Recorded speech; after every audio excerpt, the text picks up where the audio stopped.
Les enjeux majeurs de la FAO en RDC, nous allons rapidement les classer par rapport aux défis qui se posent à nous dans ce pays. Alors, la RDC, rapidement, c'est un grand pays. On l'appelle même un pays, un État-continent, qui a aujourd'hui, au regard de la nouvelle division administrative composée de 26 provinces. Et nous allons à peu près entre 80 et 100 millions d'habitants. Nous sommes à 15 millions de personnes qui sont en insécurité alimentaire. Et nous avons, en dehors de ces 15 millions, 27 millions de personnes qui sont au bord de la sécurité alimentaire. C'est un pays aussi qui est confronté à beaucoup de conflits. Les conflits qui sont, on peut d'abord dire communautaires, c'est-à-dire des communautés qui s'affrontent, mais il y a aussi des conflits armés. Il y a plusieurs groupes armés qui, dans plusieurs parties de la RDC, qui s'affrontent à l'armée régulière, qui commettent beaucoup d'exactions, il y a beaucoup de massacres. Nous avons également dans ce pays des catastrophes naturelles,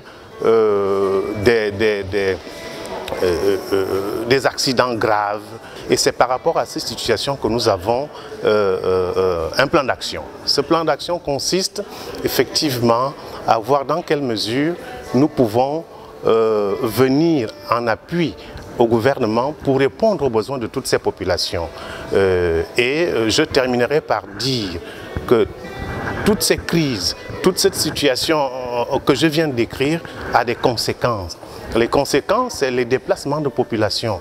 Nous avons plusieurs millions de déplacés internes. Donc ça c'est nos défis. Donc par rapport à ça, nous avons des programmes d'urgence. Les programmes d'urgence qui consistent à venir en aide aux populations qui, si on ne le fait pas tout de suite, risquent véritablement de mourir. Il faut rapidement venir en aide à ces populations.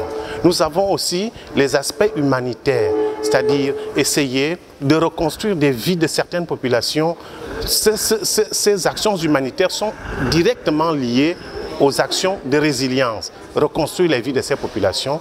Et puis, bon, comme c'est un grand pays, nous n'oublions pas aussi l'autre aspect de la FAO, c'est de participer au développement des États membres.